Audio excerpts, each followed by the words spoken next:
We live in an era where people are just so reminiscent of that whole Y2K aesthetic, especially when it comes to music and fashion. And within the last several years, I feel like we've just seen like a whole new wave and emergence of pop stars. I feel like so many people have really taken notes from lots of the icons in like the 90s and early 2000s, and people are trying to revitalize that whole pop star stardom image. But unfortunately, for so many of these acts and for so many of these artists, they get dragged and ridiculed for the same things that people online are saying that they're missing. This is something that's generally been like this for a very long time, but especially in like the UK scene, I feel like we really scrutinize black entertainers so much, specifically black women. And I feel like we've definitely seen that over the last couple of weeks with Wicked coming out and how the UK scene has been to Cynthia, as well as this with FLO's debut album coming out and lots of the very mean comments that they've had to endure. So we're going to just talk all about that in this video, so stay tuned. Okay, first we're going to talk about the Black British female R&B girl group by the name of FLO. FLO made their emergence to the music scene with their debut single Cardboard Box in 2022, and since then that's garnished them so much popularity and success, not even just in the UK but worldwide. Even prior to their album dropping, they got recognition from musicians such as Stormzy, Kalani, Missy Elliott, Kelly Rowland, and even Beyonce herself. They've toured and performed in countries all around the world, which has made their debut album access all areas. It was quite literally highly anticipated by people from all across the globe, and I feel like a huge reason why FLO have done so well in such a short period of time, I think it's just because so many people have been so reminiscent of like R&B groups and, you know, like pop groups. I feel like that's something that was really big in like the whole Y2K era, but nowadays, nada. So by the time that I'm recording this, it's been a week since FLO's dropped their debut album, and let me tell you this, chef's kiss, like I'm like a huge R&B fan, so for me like this album has just been like on rotation every day, quite literally. Phenomenal album. But despite all the positive accolades from this group and like this album, I feel like within like the last couple of weeks or so, we've seen like an emergence of like hate that FLO have been receiving, and I don't like that at all. I got my laptop here. The Independent wrote like a really nasty article, which I'm going to read you guys a little bit. At first they titled it FLO Flops, but I think they changed that because people were dragging them. Obviously music is subjective. What you like, I might not like. What I like, you might not like. That's completely fine. But I think it's crazy that FLO's album was given 2 out of 5 stars. By who wrote this? We don't care for them. The whole thing is literally a crazy read. I just want to read like a little section. They said, instead the record is an overstuffed and underwhelming string of forgettable tunes. That's crazy, because they haven't heard Shoulda Woulda Coulda. And then they said, bandmates Georgia Stella and Renee can neither emulate this, that's not a real word, of their US counterparts Victoria Monet, Summer Walker, Kalani, nor the charisma of reigning pop queen Sabrina Carpenter, Chappelle Roan, or Charlie XCX. Well, I completely disagree with everything that article said, and I think, I don't know, I feel like it's something that we see more so just like with women and like female artists in comparison to male artists. Why do you always have to like compare and nitpick successful women against each other? And I don't know, because I feel like you can't compare like FLO to like Charlie XCX, because I think that's just very different and very contrasting. Let's not put successful people against each other. One thing that article doesn't mention is how lots of people online like made fun of like their dancing and like their performance style. In their latest music video of Glorilla, people were making fun of their dancing online, as I said. And I just think that, okay, there's nothing wrong with their dancing. People are just spewing hate because they're just bored at this point. And I think it just kind of reminds me of like Chloe, specifically in America. I think lots of people, especially like literally over like the last, no, ever since she's emerged as a solo artist, people have always been saying that she's doing too much. She was always told that she was doing too much.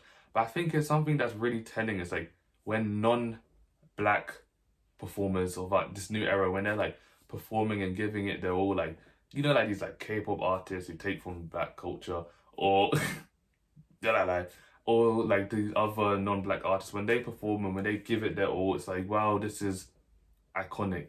But if like Chloe does it, or if Normani does it, or if another emerging black female artist does it, then they get labeled as they're doing too much, they're trying too hard, or they want to be Beyonce. And I feel like because of like some of the hate that FLO have been getting within like the last couple of weeks, people have been having a really good discussion online about how UK R&B artists as a whole are treated. And I feel like this is something that I've kind of thought in like the back of my head, because I'm like such a huge R&B lover.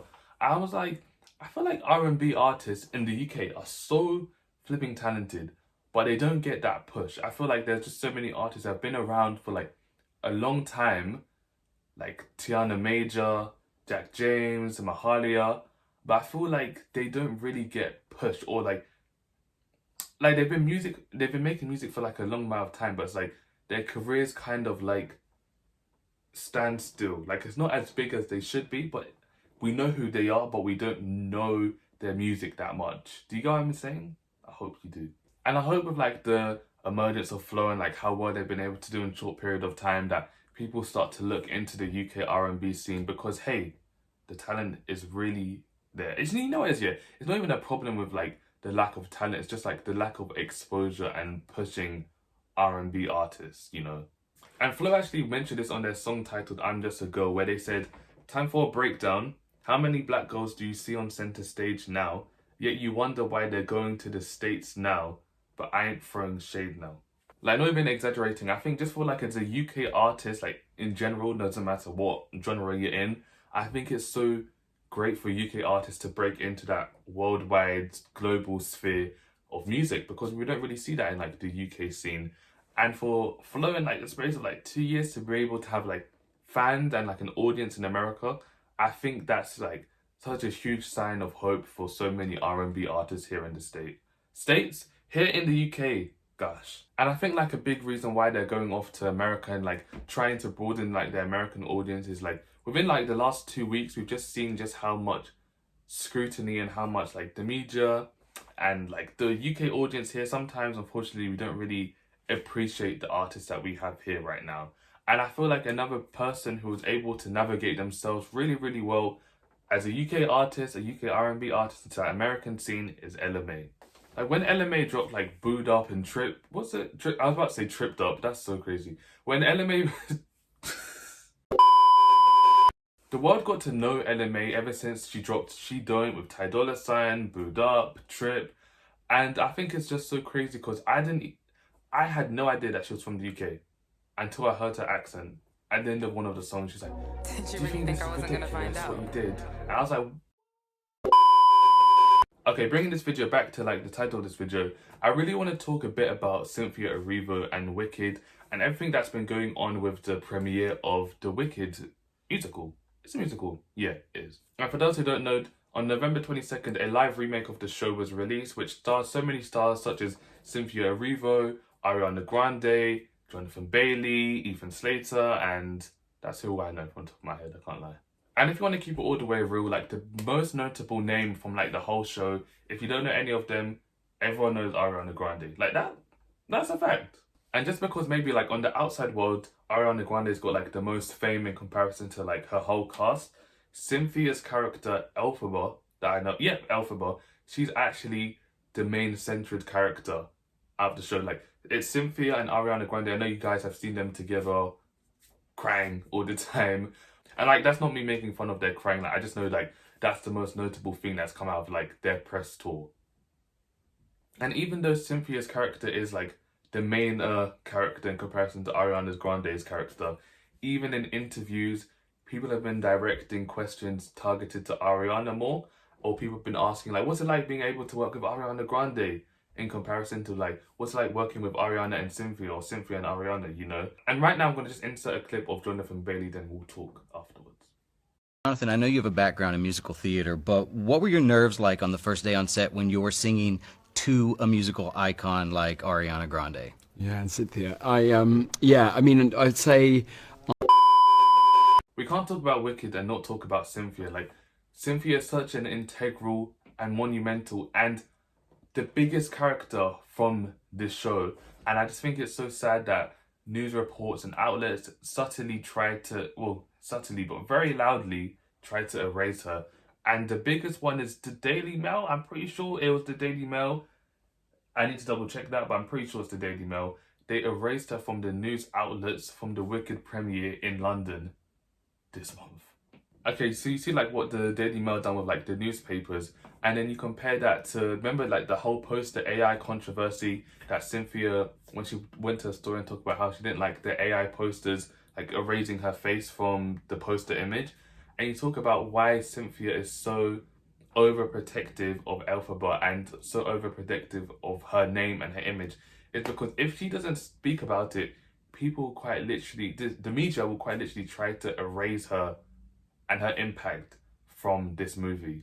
Obviously, we're like, this movie, like, this is one of the biggest moments of like everyone's careers, and it's just so, it just sucks so much that for Cynthia's sake, lots of people are trying to ruin this experience for her simply because of racism. And I've seen online so many people have been like making fun of her looks, her appearance, her nails, her race, her sexuality, you know. I feel like the way black people, black women specifically, are treated in the media is more of a discussion that takes place within the like the UK scene.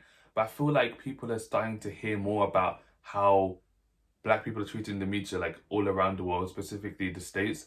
And I think an integral part of that discussion is because of Meghan Markle. Meghan Markle, because of the press, went through so much racial scrutiny. If you compare the way that they wrote about Kate Middleton in comparison to how they spoke about her, the difference is literally night and day. And this was able to get worldwide attention because she spoke about it with Harry. She spoke about it to Oprah, which got lots of backlash from around the whole UK.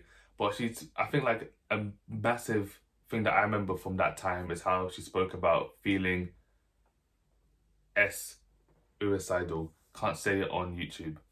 Suicidal, you know. And throughout that time, like, I just feel like there was just a time in life where it's like every time you opened the TV, it was Piers Morgan talking about Meghan. Like Meghan Markle was like like on the news, it was like Meghan Markle, Meghan Markle, Meghan Markle. Everyone was talking about her race, her identity, just everything. And so many black people stood up for her during that time. I specifically want to mention Dave's performance in, I can't remember what event it was, I think it was the Brits in 2020, because I remember his performance. It was very powerful, it was very impactful. Wanna get it, then you're never gonna get how the news treats Kate versus how they treated Meghan. In the 2020 Brits performance, he performed his song Black, which I think is such a beautiful song. It talks about black excellence. But black is joy, black is pain, black is evidence, working twice as hard as the people you know you're better than, because you need to do double what they do so you can level them. Black is... That song, that album is phenomenal. Masterpiece. Dave is the best. The absolute best. And I feel like in the UK scene, like, there's just so many proud black activists who speak up for so many social injustices.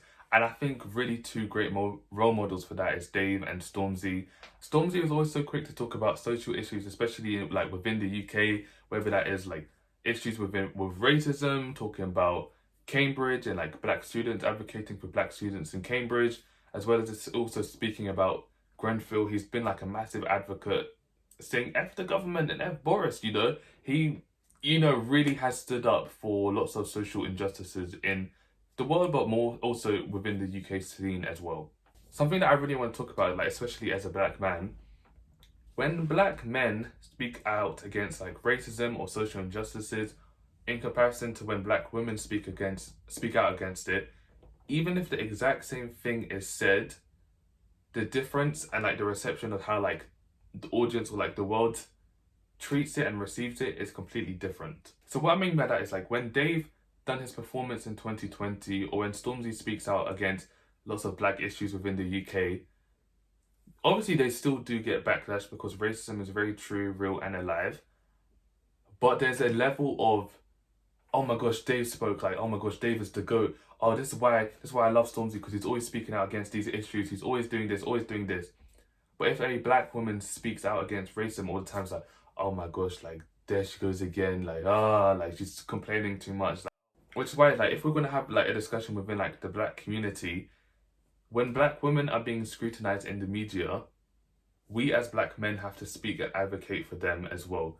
Because, and as I said, if a man's being judged and scrutinized and deals with, like, lots of racism, black women are always going to have our back. But as black men, we don't always have black women's back, you know? And if you want, like, a further explanation of my point, I'll never forgive the internet, the world, the media for how you guys treated Francesca Amewudah Rivers. You know, this has been the longest year ever, because I can't believe like this was this year, but in 2024 this year, she made her West End debut opposite Tom Holland as Juliet in Romeo and Juliet. I think they've done it, was it? No, yeah, it was here in the UK. They've done like a couple shows, and the racism and the hatred that she had to go through was disgusting and sickening. For some extra context as to why she went through so much backlash and racism, is because lots of people didn't perceive or think that Juliet could be played by a black woman. But I'm not even going to hold it to you. If you think of Romeo and Juliet,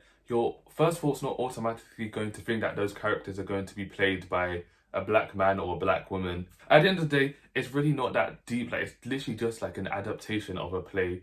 Literally just a play for like the next, like, they're literally gonna do like, was it like 10 shows or something just in like the West End in London? Like, it's literally not that, it's not that deep. But she had to go through so much racism, and the online abuse was literally insane. And like these comments and like these views of like hatred was getting like so much views and so many likes, and I feel like not enough people came to her defense. And especially as well, like Tom Holland was very, very silent as well during that time, and Tom Holland at that time has got the biggest platform in that whole cast, and he didn't make not one post or statement of solidarity towards Francesca. And he had got an enormous platform and enormous privilege. I think it's kind of crazy that he didn't do that for his co-star. That is a whole other discussion for itself. But I think it's just so sad knowing that she went through so much online abuse. And I think something that's just so like wrong is like the media and like racist people always like, oh, black people would just fixate too much on like color and stuff like that. Like, why does everything always have to be like a discussion on race? But literally, it's like people just dragged Francesca because she was black. Like, she didn't even say anything. Like, she doesn't even have like a dodgy record or anything like that. Like, she's just simply was just a black woman just existing, and people scrutinized and dragged her for literally just existing. I didn't see not one comment on her acting style. I didn't see not one comment talking about like how she was able to get on West End starring with big acts like Tom Holland. Like, no one talked about her acting, her journey, her story. I would have loved to have seen her on like a news outlet or something like that, and like, I don't know, flipping like Good Morning Britain or something like that, talking about just herself. But all of that was shattered and ruined because of online abuse and racism. But honestly, like, I think that's all I have to say for now. I've definitely got more to say on a couple other things, but I think I'll do a separate video. I think I've been rambling for quite a bit of time. If you're here to the very end, thank you. I appreciate you. God bless you.